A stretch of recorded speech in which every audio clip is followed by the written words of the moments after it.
Each week on Culinary Confidential, Christina Cates, a seasoned foodie who has worked at some of New York City's top restaurants, will share her passion for the culinary world. Whether you're a professional chef, a restaurant enthusiast, or a lover of good food, Christina dives into the heart of hospitality, exploring the trends, triumphs, and challenges facing the food service profession. And you won't want to miss her chats with some of the most interesting and influential industry voices. And now, please take your seat at the table as Culinary Confidential with Christina Cates starts now, exclusively on AM 970. The Answer.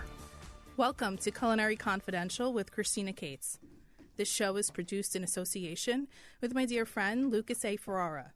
If you are a first-time listener, please allow me to reintroduce myself and share with you my background. I'm a passionate hospitality professional and foodie at heart. My whole professional career has been spent in the food industry. I've managed some very high-volume establishments in New York City, such as Tavern on the Green and the Palm Restaurant Group.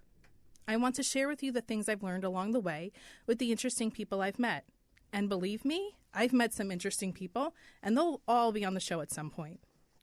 Different positions in the food industry lend to different perspectives, so you'll learn more about that each week. But we won't be talking about only restaurant-related content on this show. We're going to talk about anything and everything as it relates to the food, beverage, or hospitality industry. I don't care if you have a lemonade stand or own 1,000 hotels around the world.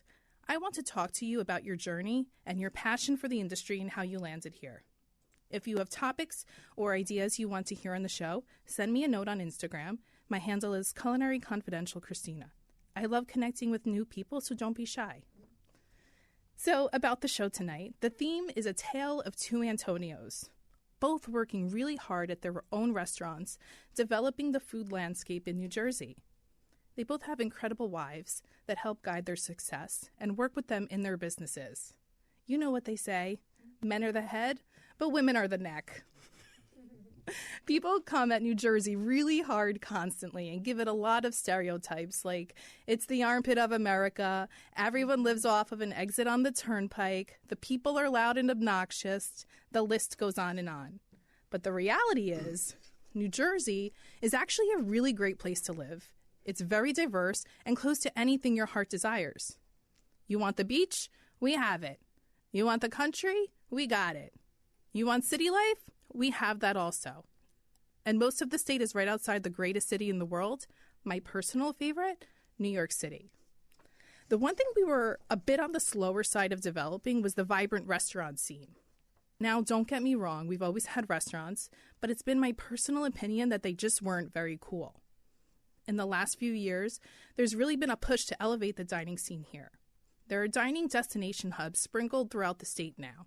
Morristown, Montclair, Jersey City, Hoboken, and all of the other neighboring towns along the Hudson River, and most recently my very own Rutherford, New Jersey. I'm literally in the midst of watching the town I live in become a dining destination, and for a foodie like myself, that's very exciting. Every time a new restaurant comes to town, all of the other older ones seem to step up their game even more. It's really awesome to watch. I still go to New York to go out many times a week, but it's nice to know that I have options at my fingertips that weren't always previously available. I've invited on the show tonight Antonio Dinis and his beautiful wife Luciana, owners of Porto by Antonio in North Bergen, and Antonio Ieso and his wife Brenda, owners of Fiorentini in Rutherford, New Jersey. These are two husband and wife teams paving the way for a hipper vibe in New Jersey. I'm so excited for this episode and to share this hour with them, and as always, with you. Let me start the show by welcoming Antonio and Luciana to Culinary Confidential. Thank you for both coming in the studio tonight. Thank you. Thank Hello. you for having us. Thank you. My pleasure. Now, I've known Antonio and Luciana for over 20 years, from high school. But I even forgot until the other day, Antonio, that you and I also worked together at Tavern on the Green, albeit like briefly. But I always remember you to be just a very hard worker and focused on your goals. So it's really no surprise that Porto has been as successful as it's been.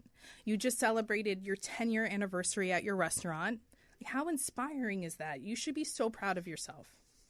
Yeah, it should be. 10 years is a decade. It's a decade, but it's a lifetime in restaurants. Especially for a restaurant, yeah. Yeah. And for a pizzeria, in that case, there's so many in New Jersey. So to survive that long is...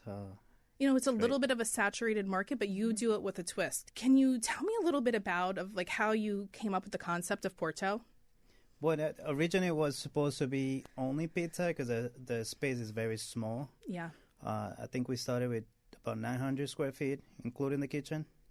And no basement, no attic, no storage, no fridge, nothing. I used to go shopping every day almost. Wow. So it's supposed to be pizza only. And then little by little we started adding pastas. And then somewhere along the line, it became more of a pasta place than a pizza.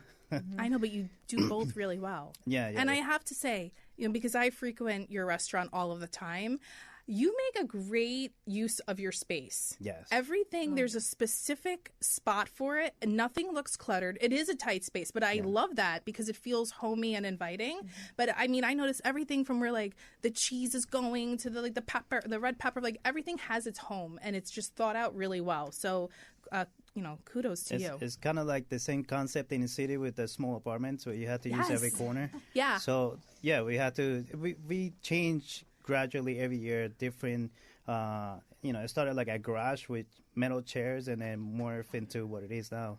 I know. So, and then thankfully we were able to buy the building. It's a 3-floor building.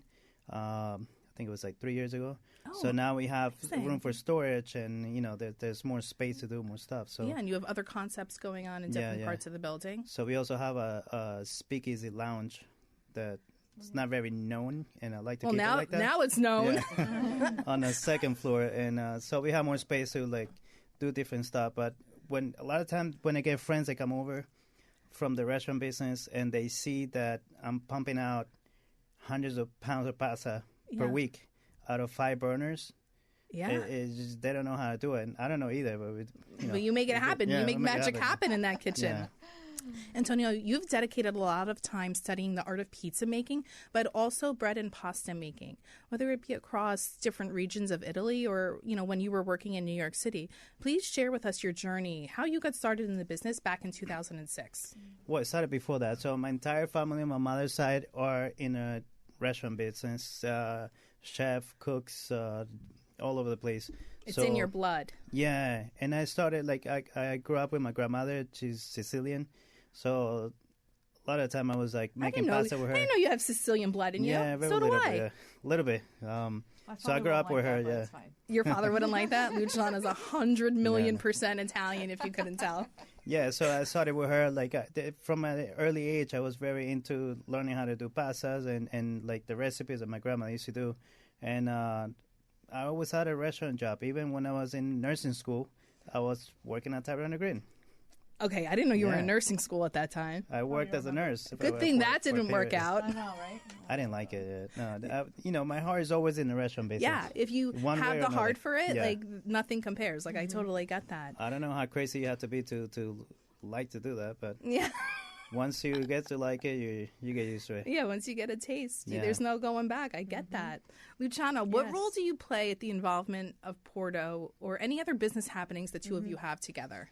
Well, in terms of Porto, I probably am more of behind the scenes. Yeah. You're the neck, as I said earlier. Exactly. So I make sure things get paid, or if we have any kind of new ideas, I just worked on new menu books, so I'm the one who does all the designing and things like that.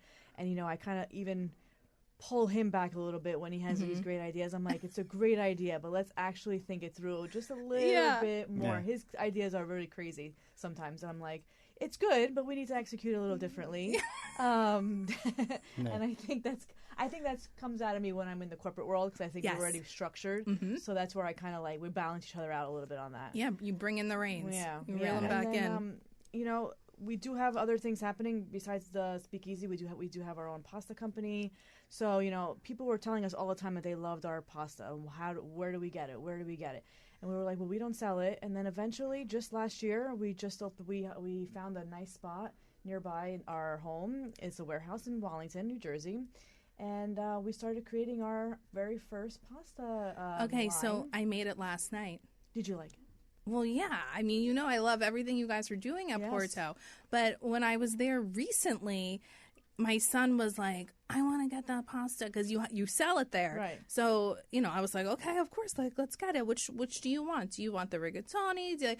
She wanted the large shells. Uh-huh. So I had it in the refrigerator last night. He's like, can you make this for me for dinner? And I was like, of course. And he loved it. It's delicious. And it's so good. It takes, 3 minutes to cook because it's fresh so pasta. fast. And, with a busy mom like yourself, That's you right. have to be quick. Moving and grooving. Exactly. So, and we just named it after my daughter because that's all she eats. She's a carb kid, and she always wants pasta. Every kid is. It is, I know. And then we were like, you know what? Let's try this. Okay, the pasta tastes different. It's light. Yes. Very light. But it has a different flavor. Like, I would say most boxed pastas that you buy, which yours is not boxed, it's fresh, but it tastes like nothing. Right? This has a nice flavor to it. Yeah. So it depends. There's different type of pasta. There's pasta made with semolina. There's pasta made with flours and egg. There's dry pasta or fresh pasta. So the one we make is just semolina and water. We can make egg, but we don't. So it's just semolina and water, but we import. It sounds cliche, but we import the flour from Italy. And the only reason why is because the flour that comes from Italy has no preservative. There's no chemicals. It can be the same brand, but they package the flour different from the U.S. than compared to Europe. So I know if you they're go to trying Europe, to kill us in America. They give us like fake food. So if you go to Europe, you go to Italy, you can spend an entire week eating pasta and pizza, and you come back with less weight and you feel better. Yeah, because it's completely natural. The bad thing about that is because it's natural, then it doesn't last too long. So it has like a 2.5 week shelf life. Okay, so that's how long I could probably leave it in my refrigerator, 2.5 weeks? Yeah. If you leave it outside, it goes bad overnight. Wow. So. Oh, you know what? I love that, though. Right. Yeah. It's like leaving a burger. You buy a McDonald's burger and you leave it outside for months and it will still be the same. Well, that's why you see all those Italian women making the pasta in the street. They make it for that day. Like, they're making their pasta to eat it that night. Like when you were in Puglia this summer, they had the pasta makers out. We saw them, and it was amazing. Nunzia, yes. Yeah. And my mom is from there, so it was really, I didn't know that. Yeah. So it was really great to see it live. Instagram blew up that city so much that it's crazy. My mom's like, that Nona's famous. I know. My mom was like, I cannot believe the little town that I grew up in is now like viral. Yeah. Wow, amazing. All right, so I want to talk more about Porto, the restaurant, and what made you pick North Bergen specifically? So at one point, I was working for a couple of years for a company. They have a distributor. It's called Orlando's Food. They import any type of goods from Italy, and they also have a few different restaurants. I don't want to name it now, but so while I was working for them in the city, I also had a 2-day job at Waterside in Nordbergen. Before I opened, I was already in the area for probably about 5 years. We went for like 2 or 3 years. We were looking for the right location. We went to West Orange. We went to Clark. We went to Montclair. We went to bunch of places. So then I found this building, and the reason why I liked it is because it's a very industrial brick concrete floor building. Yeah. So that's what I wanted. I wanted to make it look more like homey. Yeah. Not so much like a commercial. And the building was empty. There was never a restaurant there, so I was able to secure a good lease deal, very cheap for the time. But I was the only one in that area. So besides me, there was like a few of the big places like Waterside, River Palm. Yeah. And next door to me, there was another restaurant, Sabor at the time. It was a Cuban restaurant. But that's it. So 10 years ago, that nothing along the water was there. Right. It's very newly developed. Right. So, it was a good deal. And then we just took it over. But I took a complete box. There was no floor, plumbing, electrical, nothing. And you made it your own. Yeah, but the deal was I picked up a cheap lease. But then I had to do all the work myself. Okay, well, that worked out for you. And so it worked out for me because married to an Italian, there's always Joe the plumber, Michael the electrician. Exactly. So she's got to save the money that way. Yeah. But for the first time, like all the construction, I had no money to open. I was credit cards and debt and loans and so a lot of the work. And getting married at the same time. And getting married, Oh so my God! Well, he made a lot of good decisions that year, apparently. Yeah, too many. So a lot of the work I did it myself. Okay, but these are the stories I love, Antonio. Yeah. Like, you are the quintessential person in the industry that's like, I put it all on the line, and I worked hard, and I did it, and it's working out. But it takes that dedication and hard work, which, kids don't want to put in that kind of hard work these days. I'm sure you run into that when you're trying to hire people. Yeah. But, you have owner's pride, and you were relentless, and you were like, this place is going to make it. And, now you can enjoy the fruits of your labor. Like, I'm so proud of you. I'm still making it every day. every day I still have to make it. Well, now you're making pasta. Yeah. But, you know, I need something new every day. I can stay still. Yeah, you can't sit still. I've known you a long time. No. So back to the pasta for a second. What's your goal with that? Like, So the pasta, we open it as a factory. So we're working on right now. We're waiting on equipment to start pasteurizing pasta. okay. We have it's not signed yet, but we have an agreement with a company that owns about 60 ShopRites. It's like center Jersey to all the way down south. But the requirement is it has to be pasteurized. So the pasteurized is it's just a requirement. Lasts 30 days instead And it of 2 also weeks. lasts 6 weeks shelf life. Will that alter the flavor at all? No, it's still fresh. Yeah. The pasteurization, all it does is kind of like a conveyor belt, and it steams the pasta, and then from the steamer it has to go to a dryer that dries the pasta. So it's kind of like dry pasta, but still fresh. But that makes it last at least 6 weeks on shelf life. And also, it's like for requirements for the supermarket, it has to be pasteurized. Like Whole Foods and things like that. Yeah, correct. To be in a supermarket, it has to be pasteurized. And then, so that's one of the things we want to do with the pasta to make it more packaged for retail. Because we're doing wholesale right now for like all the restaurants and stuff like that. So but that's other different. restaurants in New Jersey are featuring your pasta? Yes. Which one? Can you say? Name Are some. you allowed to say? Okay. Some, like I do for Waterside. I do Waterside. Oh, nice. It's a friend of mine for a while. So what else do I do? I do the ones I can say.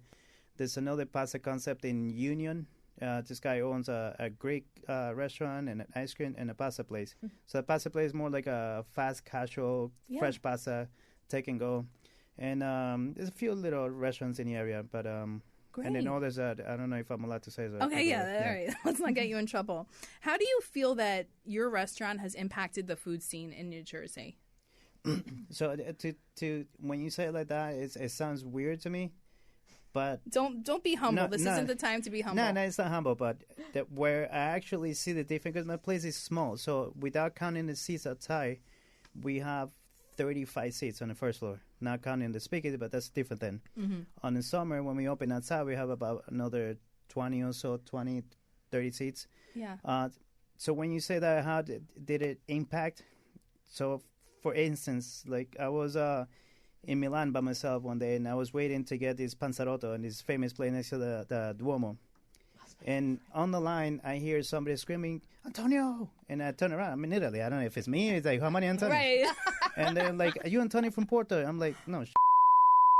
All the way in Milan. Like, how do you know? And it's like, "Oh, we love it. We go there."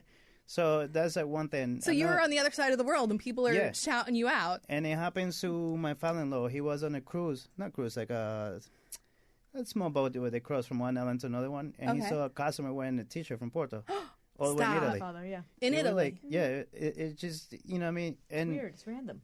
Through the small restaurant, I've been lucky to meet like very good people from all the parts of the world. Like, amazing. Antonio, Luciana, don't go anywhere. We have to go to commercial break. We'll be right back. I have more questions about Porto. Stay tuned.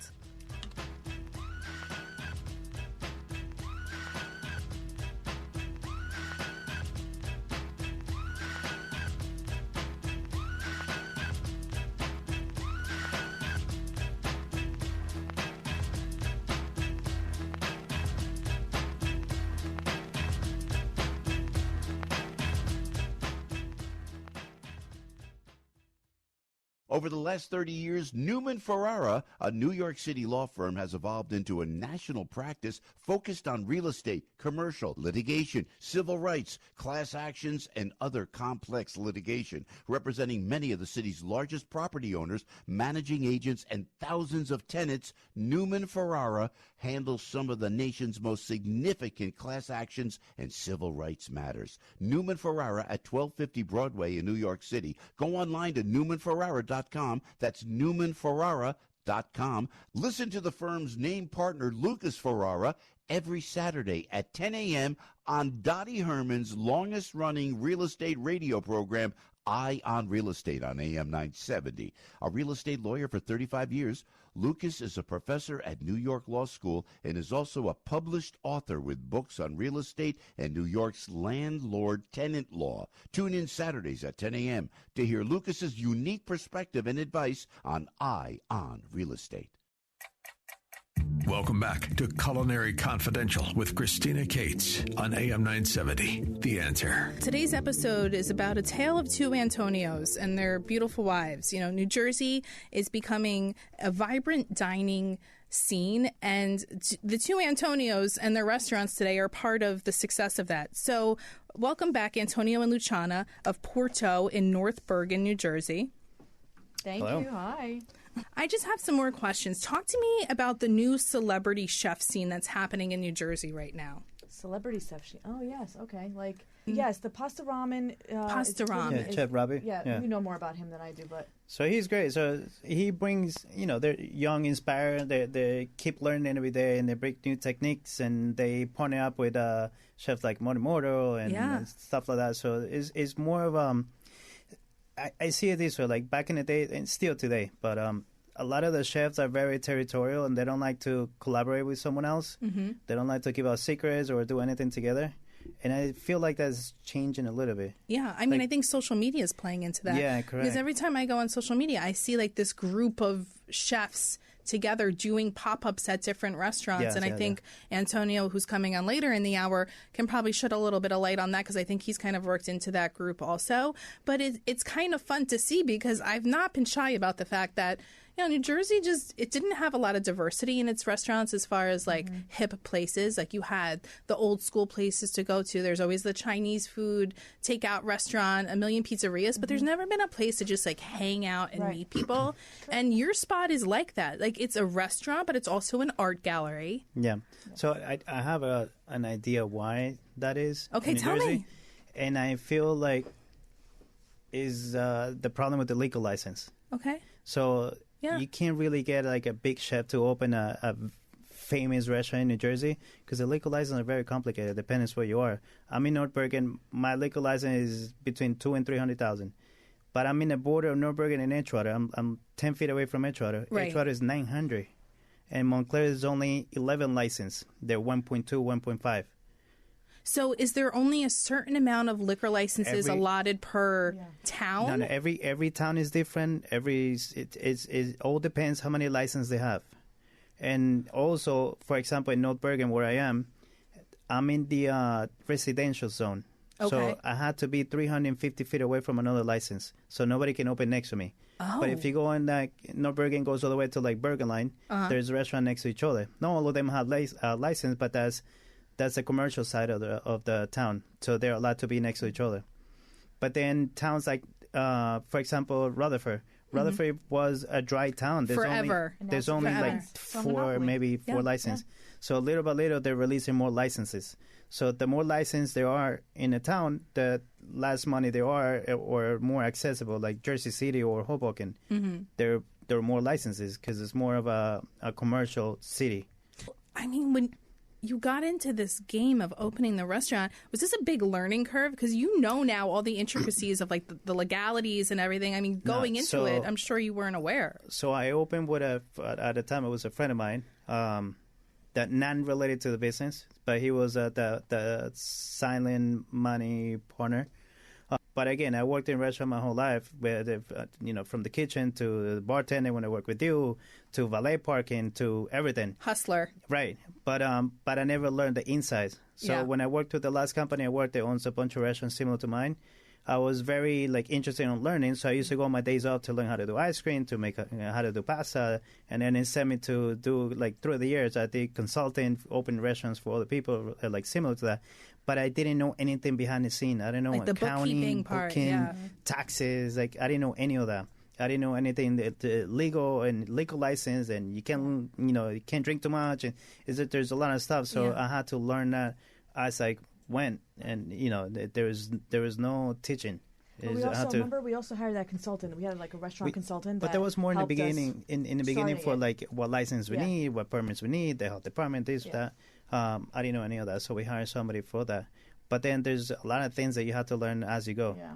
unless you work in a trial and error. Yeah, we ran out of pasta though our first opening weekend. Well, because you had no idea like how much to prep. Exactly. Yeah. And when I went, a lot of all my friends and my family came and they were like, "Hey, can we order like 2 more pizzas?" I'm like, "No, you can't," because I'm saving it for actual customers. Yeah. Oh my God. The problem with that is we were supposed to open 2 months after, and then my partner came in and said, "No, we got to open tomorrow." I'm like, "Tomorrow's Halloween." He's like, "No, we open it tomorrow. There's no more money. We got to open." Oh my God. So I hired one of the main pizza guy, which is still with me, the day off. So I didn't get time to train anyone. We didn't have any liquor in the beginning, so that was good. Right. But when it came in, we had 2 kitchens. The front is the pizza oven, and then the back is where salads, appetizer at the time. Now that's where we do the pasta. So I didn't get time to train anyone. So I had to run from one kitchen to the other, one kitchen. So wow. I didn't know how much dough to make. And from day one, I mean, I will make, let's say, 100 doughs. And from day one was like, we ran out of everything quick. From day one, we would pack every day. I love this. I mean, your restaurant is just so good, though. I mean, I had the tiramisu. I had the spicy rigatoni, which, everyone's doing spicy rigatoni now, but you guys are doing it a little bit differently. So, listen, there's a famous quote from Picasso, a good artist, copy, great artist, steal, right? So if I'm going to go and look at, obviously, who started that was Carbone, right? Yeah. So I can, they're a big restaurant group. Right, they have a lot of money behind. They can learn many things, So if I go there and I go to a restaurant and I see something I like, I'm gonna copy it, but I'm gonna put my twist. So they do the spicy rigatoni. I did my twist, so more like a vodka sauce. But instead of vodka, I use grappa. Yeah. So the grappa has a different taste than the vodka. So that was more of a meat it definitely copy, has more but of a with my kick twist. to it. Yes. So it was like, I take ideas, but then I twist it so it's not completely a replica. Yeah. A lot of people are replicating, and, everybody has spicy rigatoni now. Everybody. Yeah. Everybody. What's going on at Porto for New Year's Eve? So for New Year's Eve, we actually don't open any holidays. The only holiday we open is Valentine's and Mother's Day. That's that it. Is so the holy grail for restaurant work. That's amazing. The whole day. Like if you work in a restaurant, there's no day off, no Valentine's, no family, no Thanksgiving, no Christmas, nothing. So my rule was, I'm a small restaurant. If I was at 200 people, maybe I still do it. Who knows? But my rule was, if there's a date I'm not willing to work, I'm not making anybody work. So I don't feel comfortable sitting at my house with my family on Thanksgiving and having all my employees working. So you know what? First of all, I love that. And if I ever own a restaurant, I will have the same philosophy. When I worked at the Palm downtown, obviously we were open every holiday because we would make a ton of money on those days. The owners would come in on Christmas Day, the one family, and they would have like a party of like a lot of people. And I was just like, this sucks, right? We're serving you like we're open on this holiday, and you're coming in. And we almost have to, like don't go, right? Listen, like and I wasn't there, but I can tell you what happened. They sat there, they ate, and they left, and they didn't pay. Nobody made money. Nobody made tips because I guarantee you they didn't pay. Well, I mean, the corporate office obviously picks up the check. I'm sure they left gratuity for the staff, but like, it's like just soul wrenching work on holidays. That's the one thing I will say is what deters me from getting back in the industry. Like, to me, there's no amount of money that can compensate for not being with your family on those special days, especially as you get older. Even Christmas Eve, we close early. We close early on Christmas Eve. We don't open Christmas Eve. Oh, we don't open. No. Oh, yeah, we don't open Christmas Eve. John was like, I haven't worked Christmas Eve ever, so we feel close and to then we leave for 2 weeks, sometimes more than that, but to Europe, Italy, whatever it is. Do you close the restaurant then? 1 week. So you do a full vacation week. Yeah, so the whole staff has a week off, all of them, and they all leave. They're like, they go Dior, Colombia, they all leave. Yeah. I mean, you have a great staff. Every time I've gone there, they've been they've just been so amazing. And you have those cuties in the kitchen. Yeah. I saw them popping their head out the other day making the pasta. I was like, what's going on here? I said they're so married. A bunch of models making pasta back there. Okay. Is there anything you want to share with us before we move into our next segment after the commercial break that you want us to know about Porto or Mia's Fresh Pasta or any exciting things you have in the works? Definitely follow us on Instagram. You'll see more Porto by Antonio and Mia's Fresh Pasta. He does a lot of posting and what's coming up soon with the restaurant, especially what's coming up with the Blue Room. That's going to be the speakeasy. Yeah, so the Blue Room is on the second floor. So some we open and close and open and close. There was a little drama in town, but everything was resolved. Okay. In the beginning, poor planning. I opened when we You bought the can't building. see Luciano's pointing During the at Antonio. pandemic, I did all the construction without permits, and my idea was I do the work without permits. In the meantime, Yes, without. with nothing. And I'm like, are So you sure I you want to do this? transform an apartment to a business. Yeah. So my idea was I'm going to do the work. By the time the permit's done, the restaurant's open and everything's good. So, everything was fine, but somebody didn't like it. And I got in a lot of trouble. I had to go to court. They closed me down. Yeah, this whole thing. So we were closed and then we opened again and then I lost the staff. So now we're opening again. So I'm changing a little bit the concept. So it's going to be more of a, like every 4 months I'm going to change the menu. But not like change the menu, I'm going to change the cuisine. So I'm going to start, because it's small and it's a cocktail bar, I'm going to start with tapas, but it's going to be Portuguese tapa. And then after that, it's going to change to possibly Japanese, like sushi or any completely different restaurant. So I want to have it completely separate. Trendsetters, what I tell you. Changing the dining scene. Because it's how much can you go and eat the same food? Obviously, you can't do it in both places. But if I have the second floor and I can run a complete separate restaurant there every 4 months, then I think it's a great idea. Yeah. Okay, so I want to be invited to that when it's open. Yes, we're having a soft opening with friends and family. Thank you. Mm-hmm. All right, we have to go to commercial break. That's Luciana and Antonio from Porto by Antonio in North Bergen, New Jersey. Check them out and check out Mia's Fresh Pasta.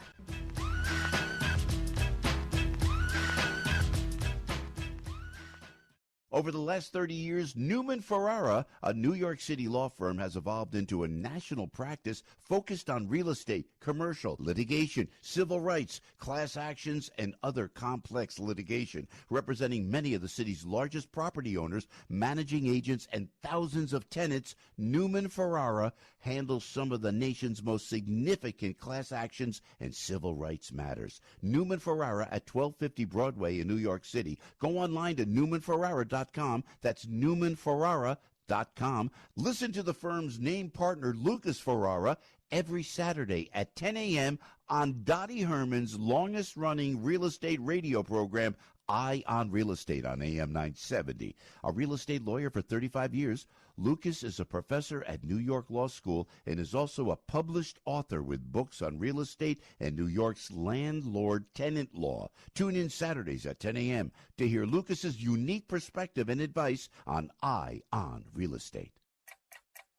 Welcome back to Culinary Confidential with Christina Cates on AM 970. The Answer. Okay, we're back. You're listening to Culinary Confidential with Christina Cates. The episode tonight is about a tale of two Antonios and their beautiful wives and how we're changing the dining scene in New Jersey. My next guests, Antonio and Brenda, are Fiorentini, which when translated from Italian to English means citizens of Florence. A few years ago, after both working in the industry and not working because of COVID restrictions, they said, enough is enough. We need to open our own place. And Fiorentini was born. Fiorentini is a farm-to-table modern Italian cuisine concept that is located in Rutherford, New Jersey.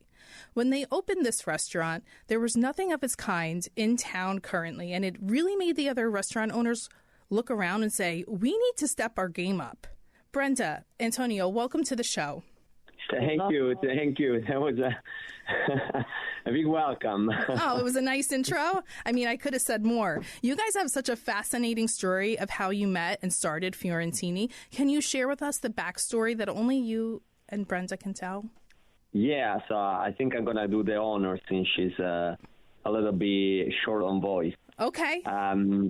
So I was born and raised in Florence, and around my 22, 23, I decided to move to USA. So I came to New York, and I started knocking doors to see if someone will offer a job. And I actually got lucky enough to have an opportunity with the Maccionis family at Le Cirque. So my first visa to come back here to USA was as a sous chef at Osteria del Circo. And I spent almost 3-4 years with them, moving between Osteria del Circo, Le Cirque, Caribbean, and Daniel Boulud, which was the chef of Le Cirque way back on the 80s. So my life as a USA always has been in New York, and I grew up in. I made my career in New York, and after Le Cirque, I decided to move away and took the opportunity for an internship at Daniel. Then I did a few months of work as well in there, and then after that, when I became executive chef at Sigrill in Rockefeller Center. Yeah, very popular restaurant. Yeah, and with the same company, then I became the culinary director for the Opera House in Lincoln Center. That's when the COVID hit. I met my wife way before the Sigrill in New York during an event that I was cooking for, and I was the chef for it, and she was the event planner for it. So we had to work together to coordinate the entire event. So the moment she looked at me, she say, "Oh, we start talking about it. Nice to meet you, Brenda. Nice to meet you, Antonio. So where are you from?" So I'm from Italy, she said. And I look at her and say, "No, you're not from Florence." And she said, "No, I'm from Florence." And so she started speaking Florentine, and I was like, "Wow, you're really from Florence?" And then she explained to me that she was born in Peru and raised in Florence. And from that moment on, we just, were very interested on the history of both. We started hanging out, talking a little bit more, and we discovered we had common friends and everything else, and then the rest is history. I love that story. And Antonio, you also grew up in the orphanage in Florence, and I read about you online that, the woman that would take care of you cooked a lot with fresh ingredients, and that's really how you grew to love using and cooking local seasonal ingredients in all of your dishes. That's true. Actually, she used to have her own little farm, and so those community places are usually sustained by the government. So the food that comes over is usually a pre-packed food or canned food or things like that. So the moment she started working in there, I was already like 7 to 8 years old. And she actually made food way different from any other educator. That's the name we have for them inside this community. And she started cooking from scratch. So I was like fascinated in the beginning, and then very like intrigued by the fact that you make something delicious from nothing, from scratch. Mm-hmm. So I just wanted to discover more and more. And then she brought me to the farm, and they used to make their own oil and wine and all the rest. It was just like a world that I wanted to discover. So for me, she opened like the Pandora box. Amazing. Brenda, you've designed this restaurant flawlessly. What was your inspiration in this trend-setting decor? Honestly, I didn't know it was trend-setting. I have, Florence, obviously, where we come from. We wanted to create something that it was elegant, warm, but yet not pretentious. It needed to be a reflection of who we are. Right. So Fiorentini, obviously, I have a background in design, so I wanted to do something that it was welcoming and warm, utilizing a lot of finishes that we use here are recycled and repurposed to follow our concept of sustainability. For instance, like we took apart all the pallets from where we received the equipment and installed it in the back of our design wall, where we did a wall with our LED name, and we did some moss in between. And then on the ceiling, we have about 9,000 dry eucalyptus that it was once used for an event, and now it's been obviously dried and preserved here and utilized also, as well as some fall greenery that we have in the ceiling, but a lot of them are just dry and preserved. So following, again, our concept of being a sustainable restaurant, I had 2 months of fighting for my black utensils, which my husband in the very beginning didn't give, didn't give 2 cents for it, because he was like, nobody's going to look at these black utensils. Nobody cares. And I'm like, no, that is an element that I can take anything else, but take it out, but I need to have these black utensils. And so for the first 2-3 months, every time someone will tell me, "Oh, I love your utensils," I will like just see they notice. And so it became sort of like a staple. Our glasses are all recycled from wine bottles. Wow. So again, following our concept, and most importantly, our menu, right, which for us is the core of our concept. We entirely change our menu every single season, and we work on the farmers' availability.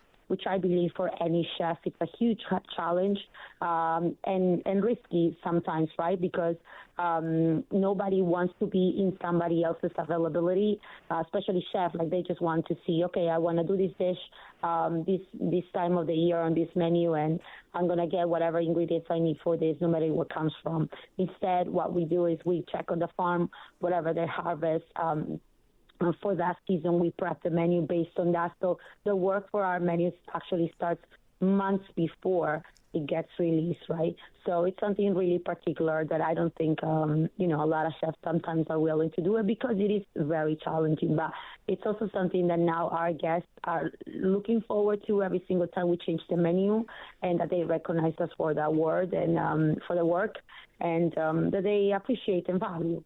Chef Antonio, you're currently involved with the Culinary Institute of America and ALMA, the School of Italian Culinary Arts. Can you expand on what you're doing with these programs? So ALMA is what would be the Italian version of the CIA. It's a very amazing school that actually collaborate with very high-end restaurants. All the students, they have success, and nowadays also have Michelin-star restaurants, are always very happy to take over students from ALMA to then become professionists, and then maybe they open their own places and the circle continues. So I was lucky enough to be chosen as ambassador for ALMA here in USA. So thank you. Every event happens to be an ALMA event. Either is with the CIA, there is the Fancy Food in New York, is in Boston or anywhere else. They usually call me. And we were just at the CIA Saturday for the Week of Italian Culture in the World. So I did a master class for the Italian food with the entire students and to Caterina Medici. And so CIA is, for us as an ALMA ambassador, is usually the platform where I go whenever they are doing Italian master classes or they're looking to do some specific items of Italian food. So usually they reach out to me, and then we do classes and we work together. See, this is what I'm talking about. You are like a master chef doing these classes with these programs. We have you in Rutherford, New Jersey, which we didn't have chefs of this caliber in town. Like, you are a trendsetter, whether you know that or not. Who do you think like your clientele is coming into the restaurant? Do you think it's just like local people or people coming from afar? That's very kind of you. I think I'm still far away from being of a high caliber, but I leave my wife respond to our clientele because she's more to the front. So first of all, we love to be in Rutherford, and we chose Rutherford. Although 90% or, hopefully soon it will be less, but of our clientele, it's not from our town. It's not from Rutherford. And we actually live in Cedar Grove, like literally 4 minutes from downtown Montclair. So initially we were supposed to open in Montclair, but then we came to Rutherford. We'd never been to Rutherford, and we fell in love with Rutherford. So we love to be in Rutherford. We love the community here. And like I said, 90% of my clientele, it's not from this town, but I think it's an amazing town that is growing. People are very supportive of each other, and we love our neighbors. I love to see my clients one day here, the day after there, because at the end of the day, I wouldn't eat as a person out, at the same place every day. So it's a really, really nice community, and people need to, just embrace that Rutherford is growing. And there's a lot of great people here that do really good food as well. And yes, I mean, it's great to be here. Okay, do you feel that you've impacted the neighborhood, or am I the only one that's noticing this? Well, it seems that way. That's true. Or coincidentally talking, since we are here, a lot of restaurants renovate and step up the game. So it could be a coincidence. It could be that they felt the need to doing it. I don't know if it's honestly because we did what we did with our restaurants, However, it's beautiful to see that everyone wanted to make a more like renovate itself and upgrade itself, because in the end of the day, we all benefit and the town benefits as well. So it's good to become a center of a destination for food as a town. You know what they say, a rising tide lifts all boats. That's my favorite saying. Absolutely. So you're doing better. Every other restaurant, in New Jersey seems to be stepping up their game. So Brenda, Antonio, thank you so much for coming on the show tonight.